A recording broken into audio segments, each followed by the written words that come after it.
Alright, now this isn't going to be a complete sucks videos, but let's go over the reasons why he completely sucks. I'm just... it's half troops here on the DST show. Tony Khan is the most vindictive echelon of the most insecure, weak business thoughts I've ever thought in my life.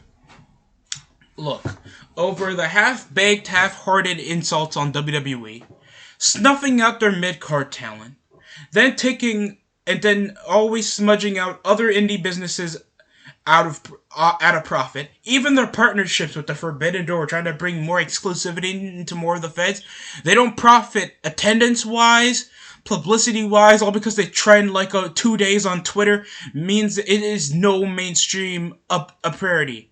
Now you have Impact doing a Ring of Honor invasion storyline when Ring of Honor can't even air their content, and Lucha Libre doesn't get much of talks out of even ROH or Impact. AEW isn't a drawing factoid for any other fed for an unproven commodity to force over other feds, all because they have a higher platform. And by the way, we could talk shit about what WCW did and how they had a major downfall after being at least one of the bigger, at least at a time being the biggest wrestling feds, so at least the second best over their career, over their tenure back in the 80s to 90s, facing the WWF, but at least they competed with the WWF. Like, WWF acknowledged them. You know how many times they came over with these commercials back in the mid to late 90s, disrespecting their former headliners like Macho Man Randy Savage, Ted Turner, and then Hulk Hogan? Those are complete shots onto another company with their ex-wrestlers, trying to push over their guys. Tony Khan doesn't do that. He'll make a runoff joke to how much they find you with a thigh slap on their YouTube channel that nobody watches. He'll come over with this action figure ideal of being like, oh, we have Ray Phoenix versus QT Marshall. And of course, our main event will involve CM Punk versus Wardlow on TV, even though Wardlow is not going to get over. Like, none of these guys have a mindset that feels like I'm going to make an episodic product. Everything just feels like they are just making a giant indie fed over everybody else's inside joke. And they came from being on TNT, a major freaking network, to TBS, where they rerun Modern Family. And just given over that factoid, they're just not a good representation. Vince made his own football league. You support one of the biggest failures in the NFL out of the Jacksonville Jaguars. Who just wants to think about that? At least people still remember the XFL. The Jaguars haven't made a Super Bowl in their entire history since being in the NFL, and only been in one to two conference championships like since 2017. What the last time they were actually relevant, and that was only a one-hit wonder. They suck. That's two struggles when you have barely even 5 years on a major network like TNT, and then you are also supporting one of the weakest franchises in pro football out of the Jaguars. You can't have two struggles like that. What's with Tony Khan with that Lithuanian white TikTok bitch made hair that an 11-year-old probably gets, and this guy's possibly pushing 50. You can't do that. He can't be doing this. And then they claimably cause Vince to, call Vince racist when he lets black women and black men headline their shows and pay-per-views and gets their belts. And then they make it completely about race over on Twitter. And this is over the same guy who said the N-word on live pay-per-view. And Tony Khan's like, oh, but I put them on dark. They wrestle. I don't like the Acclaimed. Just so hypocritical. He just has no innovative mind. He'll think that wrestling is like it should be like from the 80s while mixing a bit of indies thoughts like, oh, people want to see TV pay-per-views, yet we'll only push like a few monthlies with the bare minuscule buy rate just to see CM Punk. And as soon as people saw CM Punk, that's it from that. Because CM Punk isn't a draw. Danielson isn't a draw. A 60-year-old Chris Jericho was a draw. They got no star power. You can eclipse it over to barely anybody knows guys like Joey Janela, Hikaru Shida, Britt Baker, Darby Allin. The guy looks like a like a Q-Tip going through a phase. MJF, like nobody has the bare minuscule of clout drawing ability or its own identity, especially people, especially the Dark Order that only has the biggest supports coming out of the goddamn fan base that's already suited up for them. And another reason why Tony Khan just sucks at his job, bro, he's not even trying to get more AEW fans, man. Like, what if the old AEW fans get tired of the product, they don't think they're doing anything new, and they have to still accumulate to the same fan base that they had before, even though they'll get tired of the product. The only issue that I can push before is WWE tries to feel like they need to get through the younger audience. It has more, impressionable eyes. So if they see something like Slam City, something like Southpaw Regional Wrestling, or see some of our wrestlers, we're trying to target to them. Even if it sucks for the older fans, WWE knows they're trying to go for the more impressionable audience. I can understand that type of motif. It sucks, but at least it's an idea. It's something that they target, and it's something that WWE is focusing on. And guess what? Even with the releases they do over their stocks and shit, with their partnerships they have with Paramount, their stuff that they're doing over in Saudi, and just a way they can corner over a younger market with still having action figures, toys, and merchandise, they can still target all around people. And Tony Khan's only focused on the demo. The asset on trying to get these mid to late 20s to 50-year-old dudes that would waste their life watching a 60-minute match. This is not good. They target a dude. They want to book a dude that comes over deadlifting little children, spanking his ass, and trying to pelvic thrust Japanese middle-aged men for over 15 years of his career. Poof, he's better than Shawn Michaels. Shawn Michaels, even though he kind of inspired most of how the indie wrestlers wrestle nowadays, at least Shawn Michaels was like the first to do stuff like that. He actually had charisma. He was larger than life.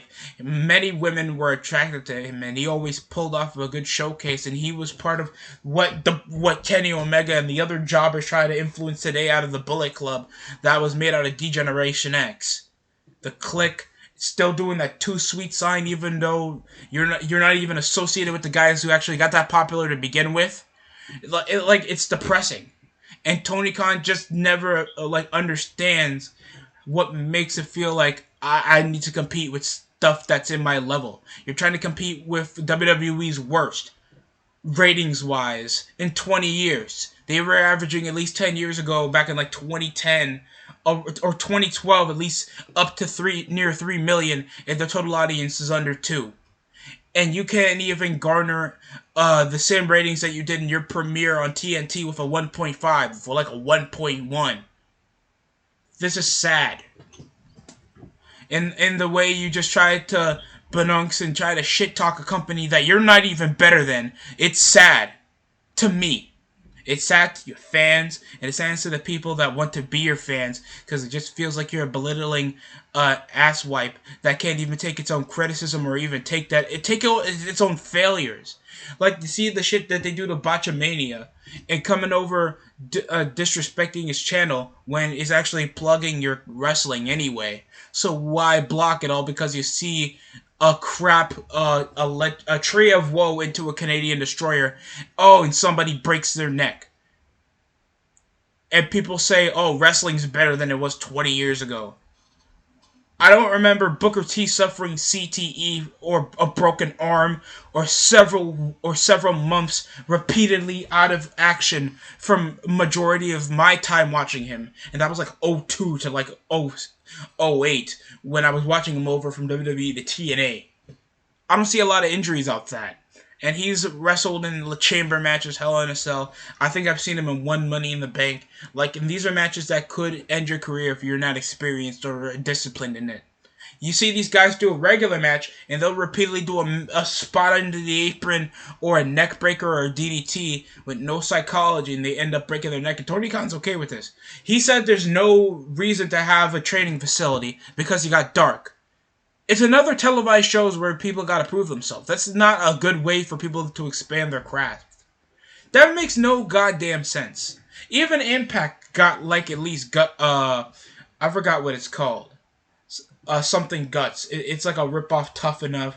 They have their own training facility, I think, in Canada or Memphis. Like, they want to make sure that people are adjusted, don't get themselves hurt, and they know what to expect. That's the point of a training facility. That's the point, to make sure people know what they are doing, and so they don't F up and get selfish. That's why WWE does a training facility, and AEW should be doing the same thing. We have that much money to spend on Brody King. Who is this guy?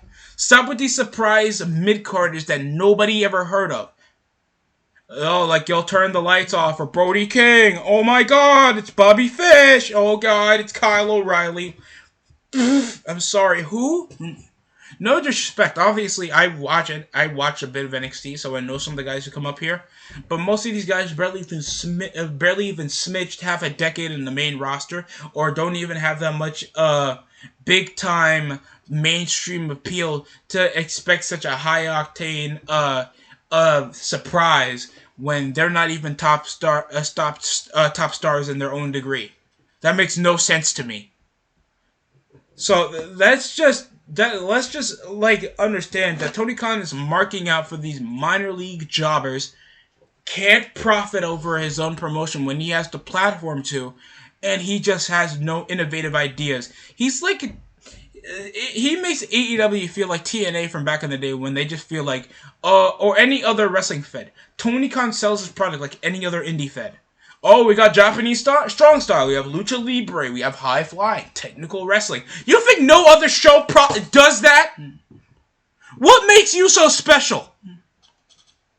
Oh, because you shit talk WWE? I'm being dead ass right now. And no other show is safe. MLW, ROH, ICW, the Impact Wrestling. Like, you guys do nothing to tell yourselves apart. You guys just do shitty 6-man tags with your own pseudo factions, making these Bush League YouTube channels that nobody else draws from. With the stars that you bring out are like out of their prime. Like, you bring home Shaq. And there's nothing wrong with Shaq. Shaq is profitable if you like racist pizza. And, of course, WWE. What? They bring up one of the biggest Latin pop stars like Bad Bunny. And that's just recently. And he didn't even do bad at Mania. Bring in a guy that draws more in WWE and AEW pay-per-views over the past few years out of Logan Paul. That guy fought Mayweather. Who does AEW bring? Because nobody catches AEW's attention, because Tony Khan doesn't make sure it catches more people's attention other than the fans that are already existed in the wrestling community. That's a terrible business quota. And I hope Tony Khan learns this, because I don't want to hear about this bullshit anymore. Sick and tired of the shit he says on Twitter. I'm sick of this forbidden door bullshit that does nothing to profit off the other companies. I'm sick of this just pseudo-hypocritical, just victim mindset that everybody outside and inside the wrestling business have nowadays. And it's worse now because AEW exists, the AEW fans exist, and Tony Khan is a piece of shit. I am bored. You guys make me feel like talking about wrestling's a chore. I don't want this to feel like a chore. This is something I spread out of my spare time to do, and I should enjoy it. I fucking hate it. That's it for me. Thanks for watching, and that's it from the DST show. And what you think about Tony Khan? I have, of course, like a lot of things, I think Tony Khan needs to improve, because I don't want to hear about AEW failing, even though I gave it half a decade to even be on TNT or even still be existent. And now we're 3 years in, since 2019, and guess what? They already lost their TNT deal to Pro Hockey. And Tony Khan didn't even fight for that, to feel like they should have something bigger than Pro Hockey. Hockey hasn't been relevant like that big in the sports world since like 2000, like the 2000s. Well, like, come on, you couldn't beat that. You're a fighting show. That shouldn't lose much when you're promoting action and drama. And AEW can't promote that. Fucking bullshit. Such a weak, such a weak business model, bro. That's it for me. Sorry to stay that long rant.